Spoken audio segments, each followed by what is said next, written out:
सहनाववतु सहनौ भुनक्तु सह वीर्यं करवावहै तेजस्विनावधीतमस्तु मा विद्विषावहै. Om Shanti Shanti Shanti. Our journey with Taittiriya Upanishad,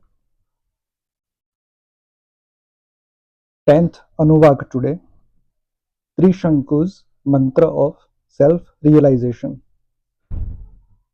Aham vrukshasya ririva kirtihi prushtham gireriva urdhva pavitro vajiniva swamrutamasmi द्रवीण सवर्चसं Sumedh अमृतोक्षितः इति त्रिशंकुर्वेदानुवचनम् इति दशम अनुवाकः.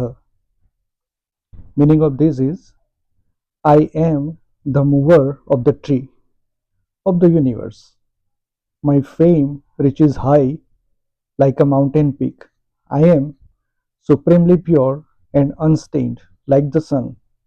Immortal I am. I am every treasure. I am wisdom itself.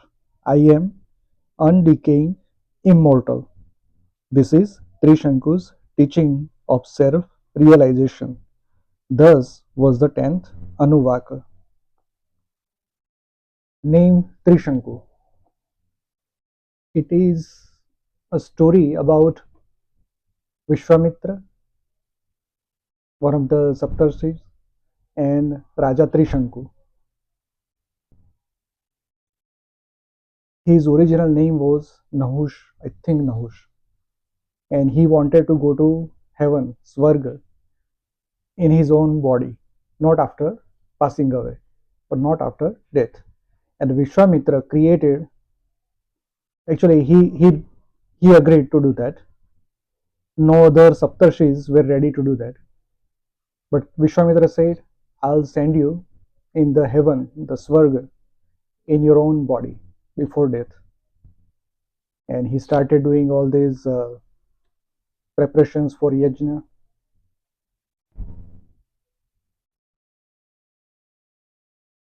He started performing, meaning Vishwamitra Rishi, performing this yajna and sent Trishanku towards the heaven, the Swarga. But Indradev, he didn't like it. So he stopped Trishanku. So somewhere in the middle, between earth and Swarga, Trishanku held. And that's why this name Trishanku. Not sure if he's the same person who wrote this Anuvaka, but I haven't come across some other Rishis who was named Trishanku. So most probably this was that person. So Trishanku was in the middle, could not reach Swarga because Indradev did not let him. And here Vishwamitra on the earth kept sending him towards Swarga. So then finally Vishwamitra realized that Indradev is not allowing him to enter. So he created new Swarga around where Trishanku was.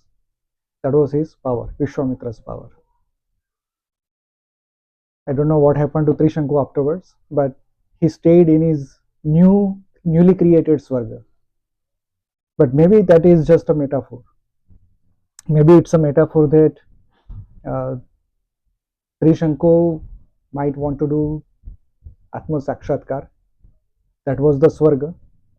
And somehow, because of his worldly activities, whether he was not pure hearted or maybe his actions were not worthy enough for him to have Atma Sakshatkar. But Vishwamitra, with the energy of Yajna, wanted to do that. Maybe some kind of Tantra or whatever method he might be using. But Trishanku couldn't reach that final destination, the Atma Sakshatkar. He might have stayed somewhere in the middle. But even then, he might have experienced the bliss, he might have touched that what is known as Atman because of the power of Vishwamitra. And in that realization, he might have written this. So it's quite possible. Trishanku, he was very fond of how he looked. That's why he wanted to go with his form. Ah, Well, I didn't know. to the Okay. and once Vishwamitra, I don't know, I may be not remembering. Once Vishwamitra started creating, he said, okay, if you're not going to let him in, then I'll create my own alternate Right. universe. Right. And then once he started doing that, then the Devtas, got uh, not scared, but some threatened. And then they made him stop. I don't know how they made him stop. They Okay. made him stop. Well, yes. Maybe uh, I did not know the whole story, but yeah, good to know. So this story is in Purana, right? So it can very well be a metaphor for something more profound, something at the individual level. And that's why if we look at the title of this Anuvaka, it's by Trishanku and it clearly says mantra of self realization. So maybe they are talking about that, considering the Indradev is Atma or Parbrahma, and Swarga meaning having that Atma Sakshatkar and having that experience. So Trishanku could not reach that because of his whatever. But whatever he experienced, he might have written this as that Anuvak, that I am the mover of the tree. Now this tree is, it cannot be just a simple tree. Again, that's a metaphor. If you look at Bhagavad Gita, in Bhagavad Gita, the universe is, Sri Krishna says this is the Ashwatha Vruksha. So the whole universe is like a tree, big tree, which has roots upwards at the top and the branches are downwards. So it could be that tree. That means once you have that self realization, we can move this universe, is what the notion is. Vishanku means Meaning, uh, tri state. Uh, he is not here, he is not there, he is in some quasi state. So that is Trishanku. Shanku usually is that conical shape, right? But Trishanku meaning the Shanku is always upward or downward, meaning it can stay on its base or it can be inverted, but not the other way around, like lying a different state. So Trishanku meaning uh, that tri-state or quasi-state. It could also mean a Shanku with three edges. How it is possible, how we can imagine, not sure, but they can all that can also be. But usually uh, or generally accepted meaning of that is one who is not here, one who is not there, somewhere in the middle. That is Trishanku.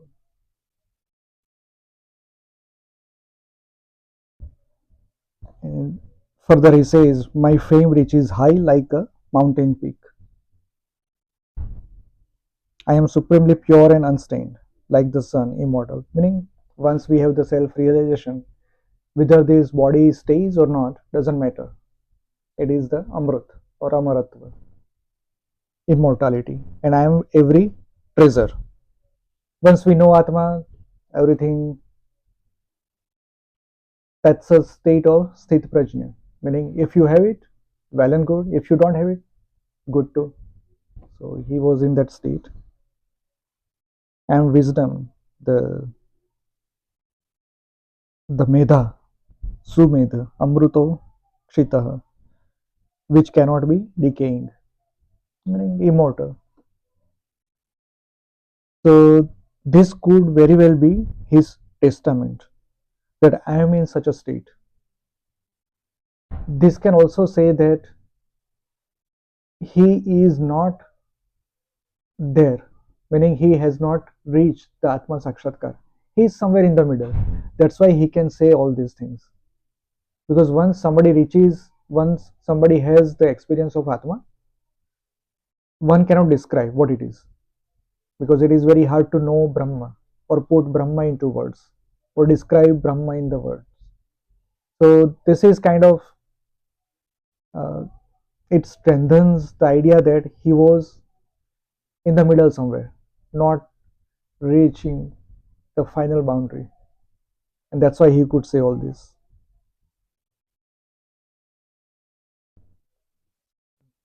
Taittiriya Upanishad is quite fascinating in this regard. All these Anuvaks, you won't see any common thread. Still, there is a common thread. It ties everything together. So out of bloom, they just picked up something from Trishanku and put here. So it must have some meaning. Some Rishi might have thought about why it has to be put here. So that's very interesting to see.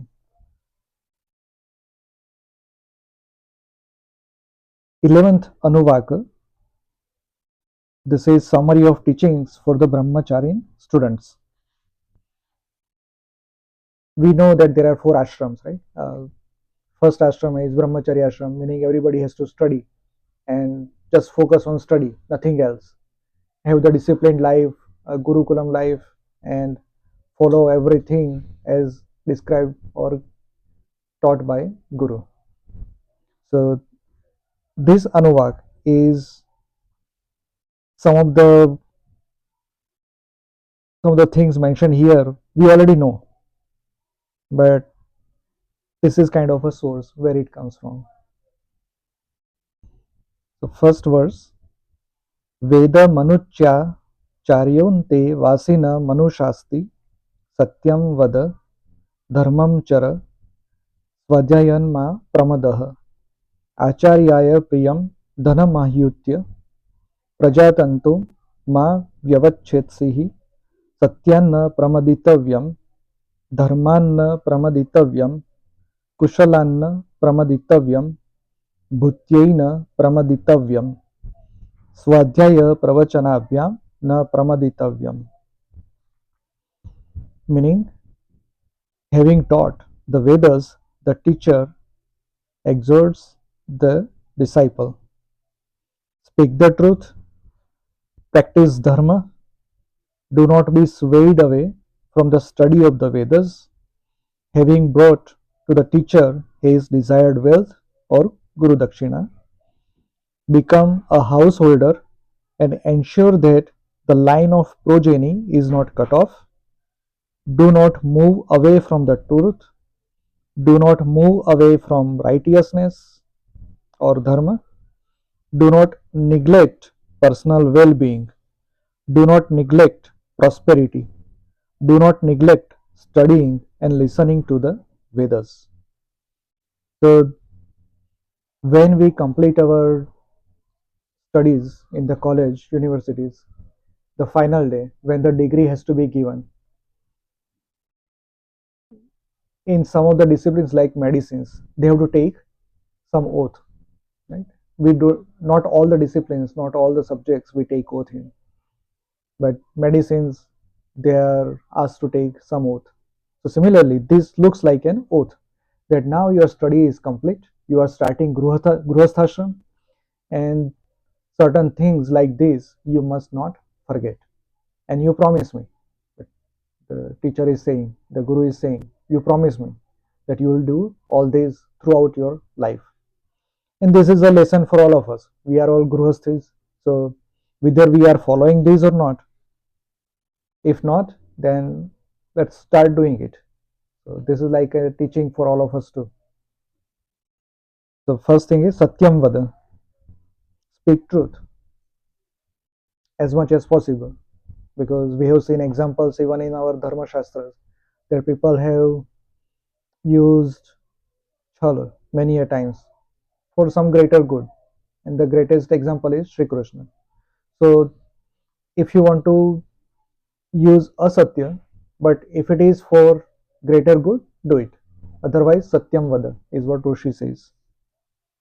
Dharmam Chara, Dharma, it has multiple meanings. Dharma, not just religion, but Dharma meaning if you become Gruhastha, if you do certain work, if you do certain uh, commercial activities, or you become part of some army, or you become part of some groups, so whatever is mentioned or whatever is required for certain actions, your house, you become husband, wife, father, mother, and all other different relations.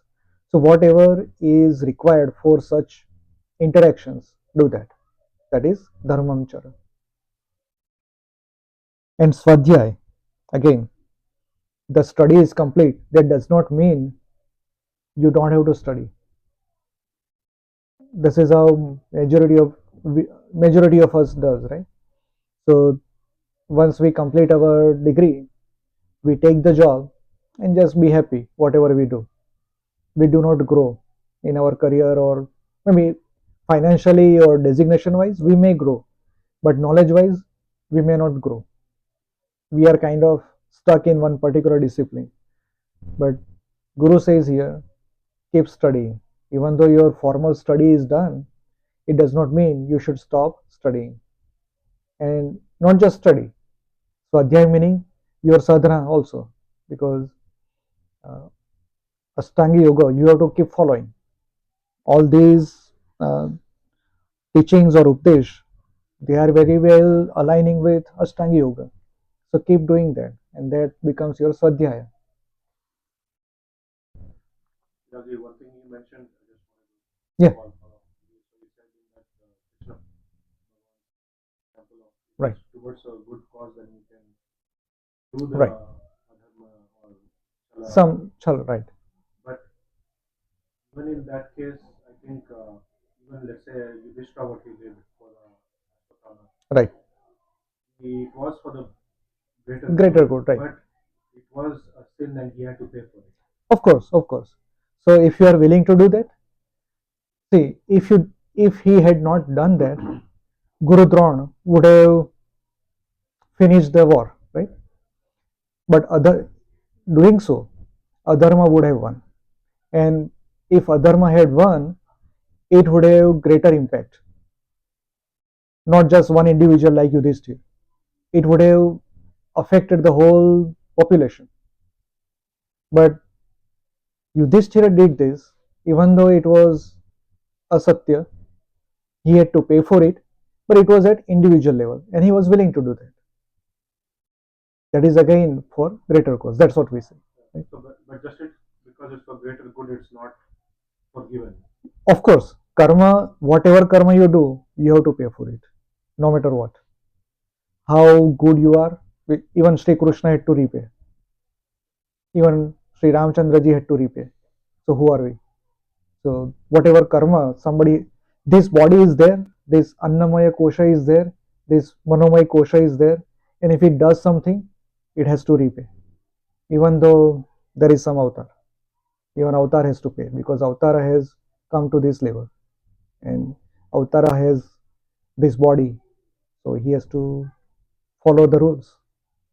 We may be digressing, but in that sense, maybe if Yudhishthira had thought, I don't want to add to my karma, Right, I'm here for my journey, right. then whatever happens is God's will. Of course, Then I'm doing my duty. right. My duty is not to lie. But see, he was king, right? And he was going to be future king of greater kingdom. So what was his duty? To protect dharma in his kingdom, to win the war. So he had to do it.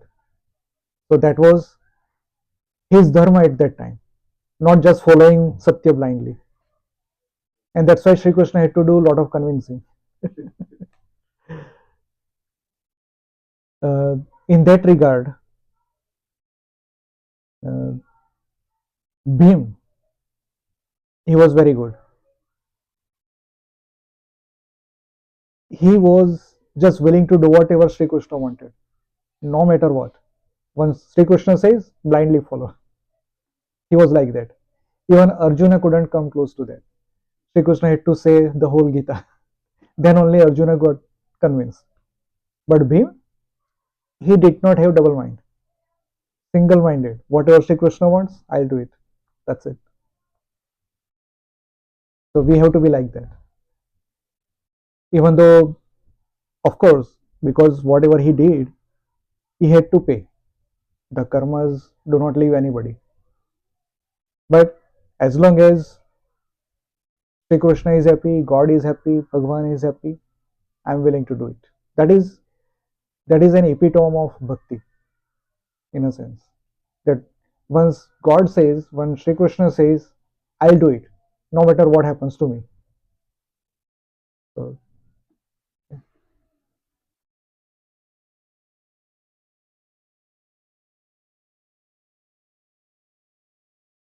well, and becoming householder, actually before that, we also pay Guru Dakshina. I mean, without Guru Dakshina, the study is not complete because Guru has to survive. Guru is also part of the society. He doesn't live on air or water. So, and he doesn't conduct Gurukulam just like that. So, Guru Dakshina was also important. And after becoming householder, the one of the things is the continuation of evolution, continuation of population. So, if somebody says that I become householder, that's all. But my affinity is towards brahmacharya. I don't want to have any children. So that's not right too. So better you do not go into householder activities. You better go to a forest and stay there. You are not required in the society. But if you are part of the society, it is householder's job to continue the lineage, to continue the evolution process. So that is also very important. And these are very practical teachings. See, in old times, if you look at, maybe Shukdev was an exception. Maybe Char, Chatur Sanat Kumaras, they were exceptions. But nobody else was unmarried or doing celibacy. All the rishis, they had wife or wives and children. They used to live like a householder. So those times, if you look at, they strictly followed whatever is practical in the life, not just some rigid ideologies and follow blindly. But in today's times, we see many of these things happening. Well, and many things become controversial also. But people do it.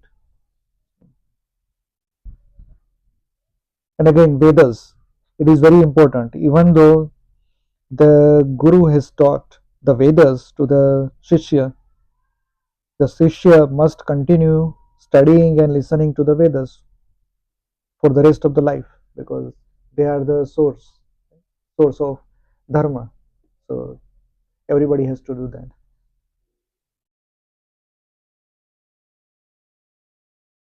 Second verse, देव पितृ कार्याभ्याम न प्रमदितव्यम मातृदेवो भव पितृदेवो भव आचार्य देवो भव अतिथि देवो भव यान्यनवद्यानि कर्माणि तानि सेवितव्यानि नो इतराणि यान्यस्माक सुचरितानि तानि त्वयोपास्यानि no इतराणि.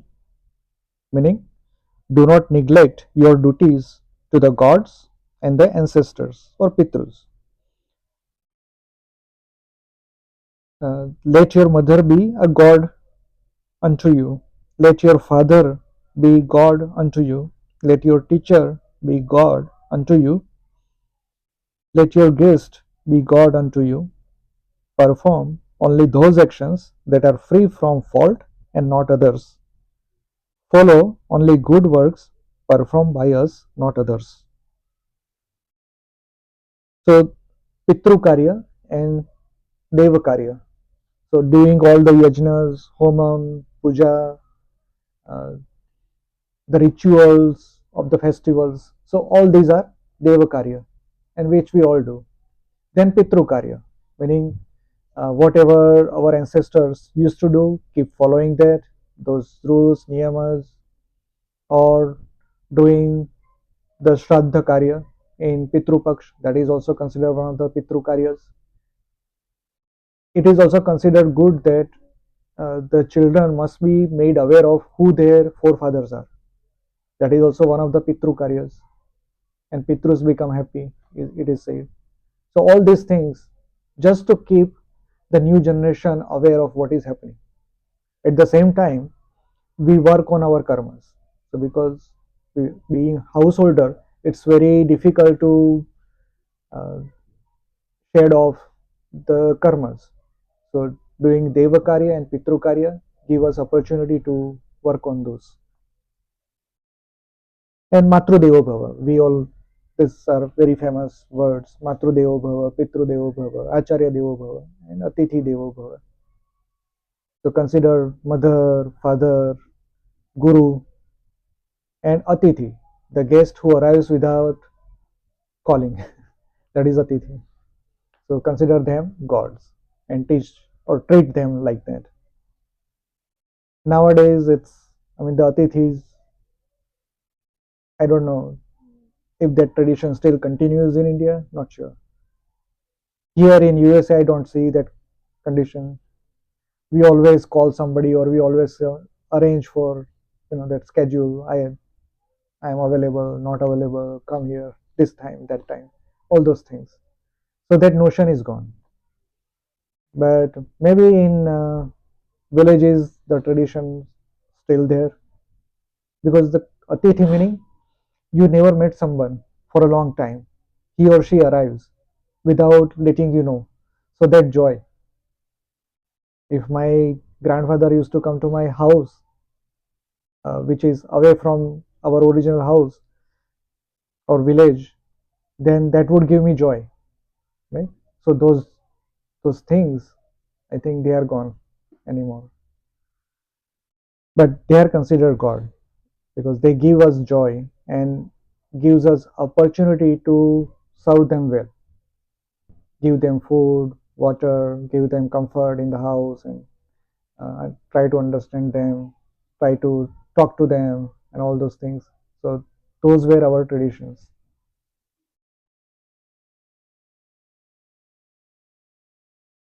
Mm, and perform those actions that are free from fault. Now here, free from fault meaning which kind of faults, which kind of errors, what kind of truti, depends upon what action one is going to perform. If it is Devakarya, then follow Shastra. Pitrukarya, follow Shastra. Other householders things, follow your family. Uh, your interactions with government, king, all those things, then follow those rules.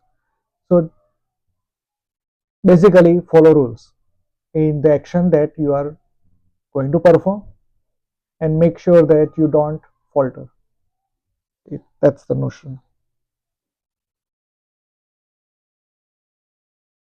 Third verse. Yeke charo macchyaso brahmanaha तेषां त्वया आसनेन प्रश्वसितव्यं श्रद्धया देयम् अश्रद्धया देयं श्रिया देयं ह्रिया देयं भिया देयं संविदा देयम्, meaning whoever are the superior Brahmins amongst us, serve them by giving them seats, asana. Give them gifts with faith, never without faith.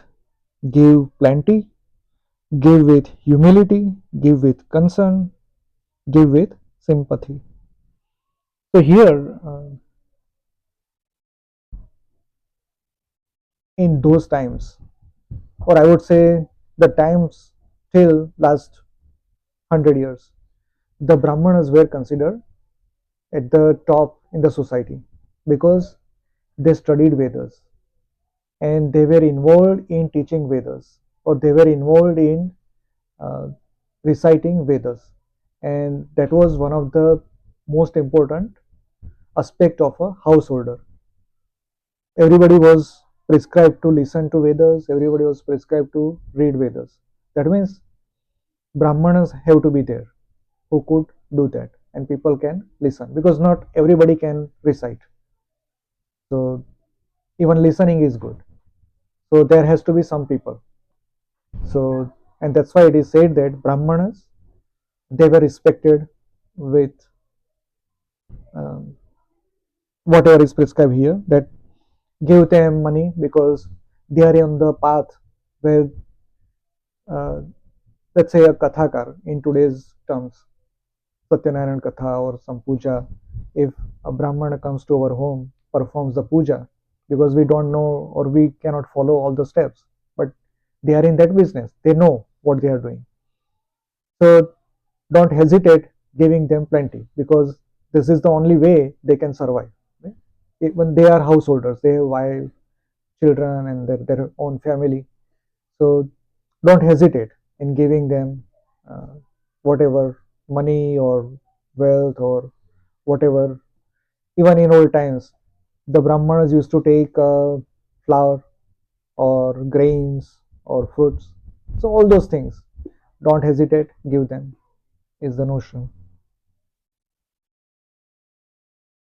And it is also true that nowadays even Brahmanas, they decide what, how much they are going to charge.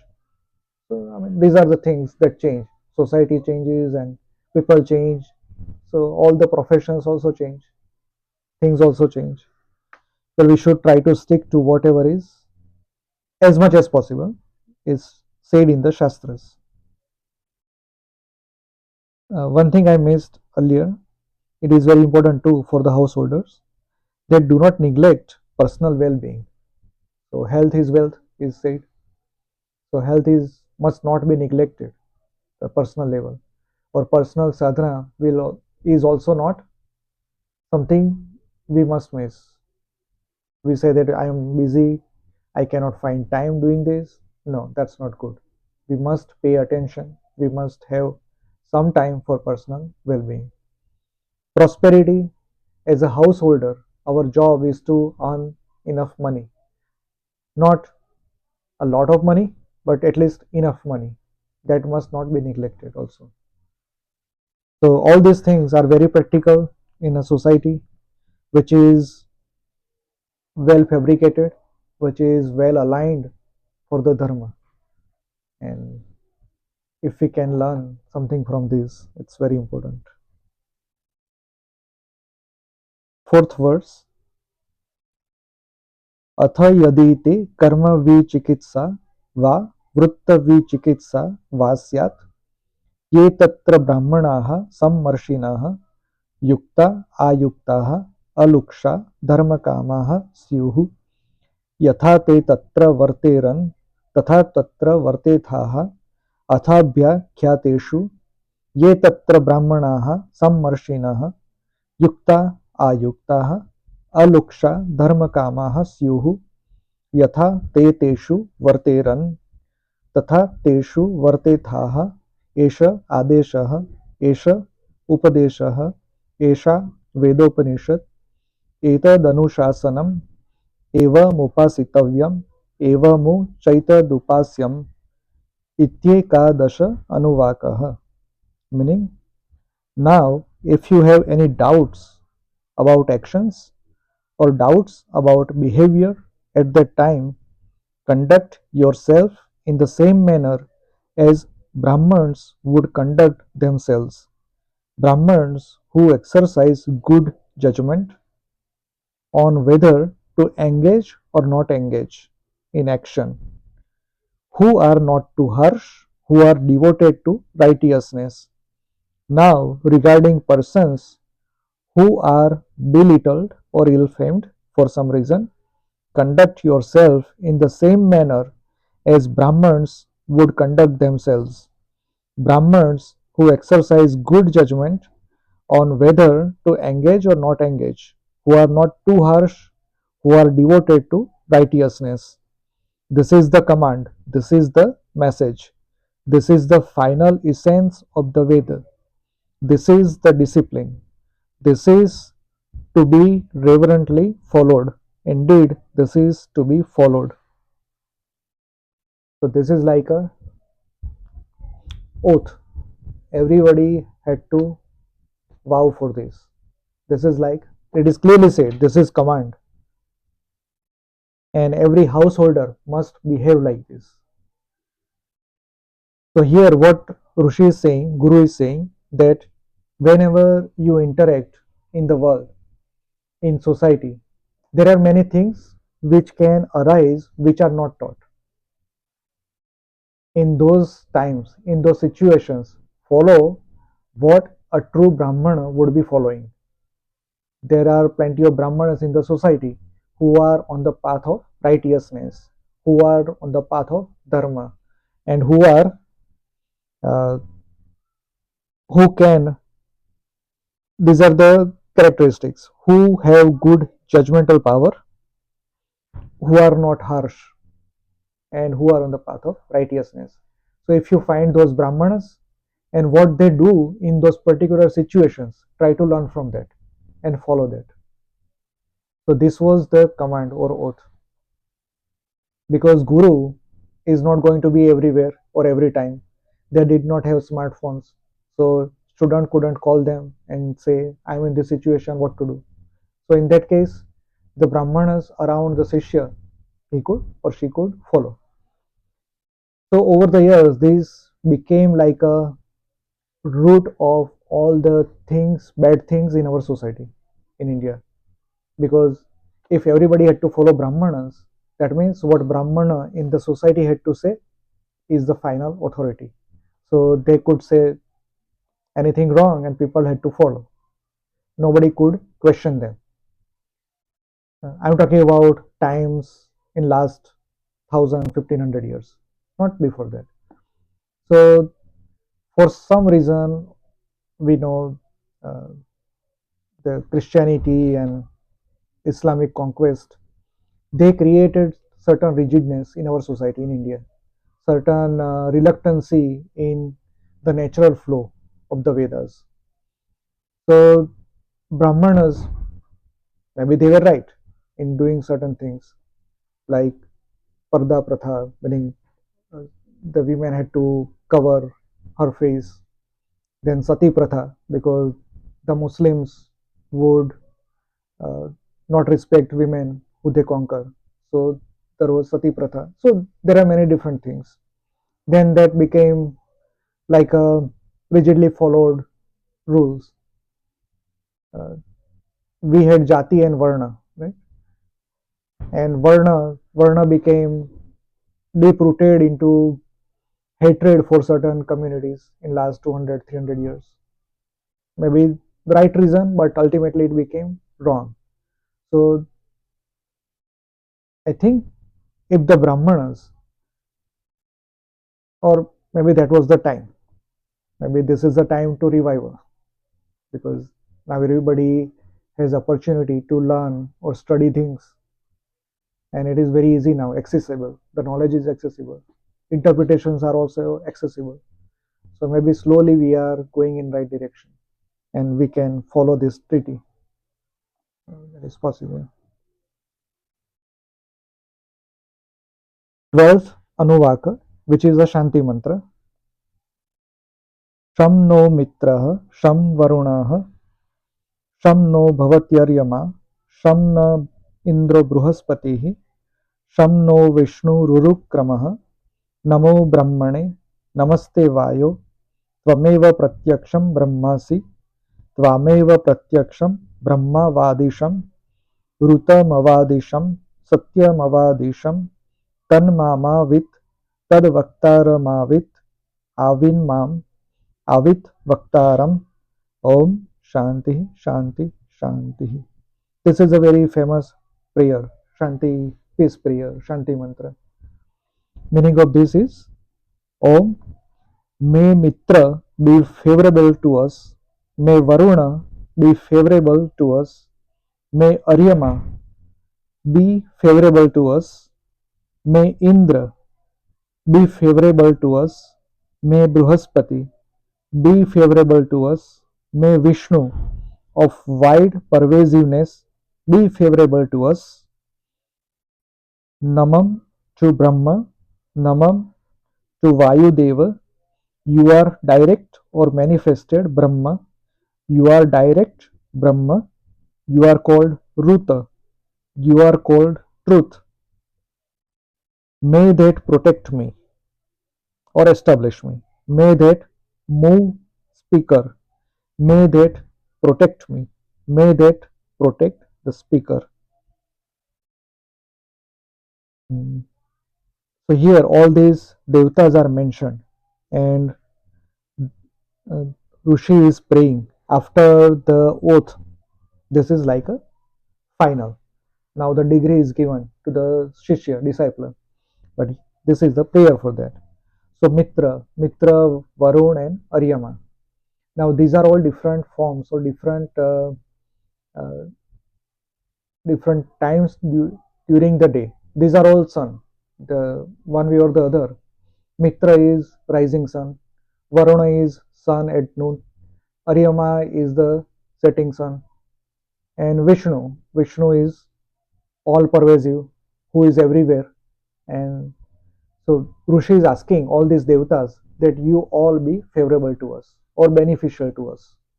Don't go against us. If I do something bad, they can go against us. I mean, that is the notion.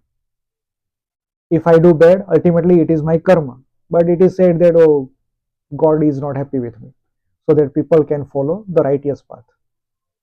And even Bruhaspati, who is the guru of all the devas. That means he is the guru of all the gurus, Bruhaspati, who expands the knowledge. That is Bruhaspati. So Rishi is asking his blessings for all of us. And then uh, Naman to Brahma and Vayudeva. Now Vayudeva is prana because air particles carry prana, and that prana goes within our body, and that prana is Brahma. That means ultimately Vayu is Brahma, and because of Vayu is direct, manifested. Without Vayu, we cannot live. That means Vayu is kind of direct or manifested form of Brahma for us. So pray Vayu Deva. And Ruta is universal truth or universal law, meaning the sun rises, sun sets, there are seasons because of that, there are days and nights because of that. So these are all universal laws. Gravitational pull, all the celestial bodies have that. The rain, clouds, rivers, mountains, the way they flow, the way they interact with the nature. So these are all part of universal rule or universal law, and that is called Ruta. And everything protect us. The previous one you had mentioned, Varuna is the midday, Right. and it's not the water. Actually, this is how it is. The God is one, right? But that God is expressed via different entities, different forms. So the Varuna also transitioned from Vedic God to a Puranic God. In Puranic sense, in Puranas, Varuna is God of anything liquid, water, apaha. Uh, so Varun Dev became synonymous with water, jala. But in Vedic times, Varuna is considered who ties all the celestial bodies together. In that sense, it's a gravitational force, or in that sense, it's sun, because sun is in the center, pulls everything. Because of sun, all the bodies rotate and they are on their path. But which sun? Which we can see clearly? That means the midday. So midday sun was considered Varuna. And Mitra is in normal terms friend. Mitra is friend. So which sun is our friend? Meaning to do sadhana. Uh, we are talking about Bharatvarsh, right? So midday sun, if nobody can go out and pray, right? So either rising sun or setting sun would be helpful. And rising sun is most ideal. People used to wake up early before the sun rises, take bath, and prepare everything for Homa. And they used to do daily Agnihotra. So that sun, rising sun, was considered Mitra. Then Aryaman. Aryama is, in Puranic sense, is the first forefather, first ancestor. That is Aryama. But who is our first ancestor? Sun. So that is setting sun, because they already are not in this world. So setting sun represents Aryaman. And in a sense, Vishnu is considered the center of the galaxy, right? The Vishnu Navi.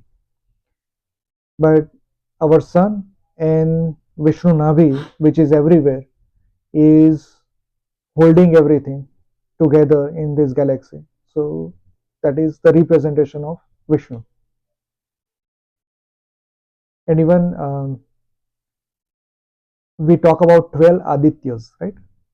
Dvadasha Adityas it is mentioned. So those Adityas, each month of a year or Samvatsara is considered Aditya. And all these names, they are different Adityas. And Vishnu is also one of the Adityas in that term. Actually, it is mentioned in Bruhadaranyaka Upanishad, if I'm not mistaken. We'll study all that. So, in Puranic term, Vishnu is sun, and Vishnu is even greater than the sun. So, all those celestial bodies that create this universal fabric holds everything. That is Vishnu. In that regard.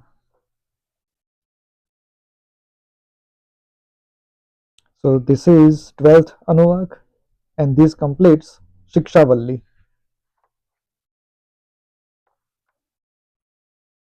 So I think we can stop here and we can start with Brahmananda Valli next.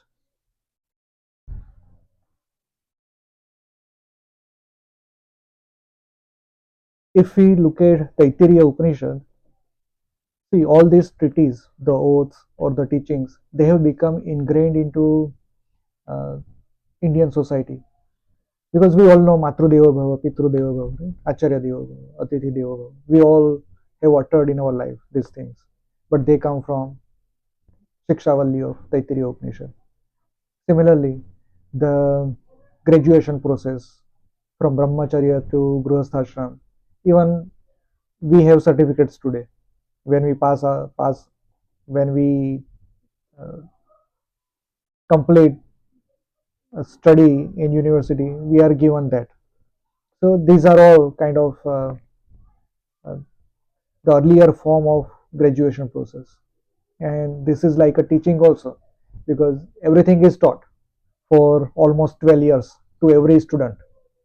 From the age of 12 to age of 24, they were taught everything.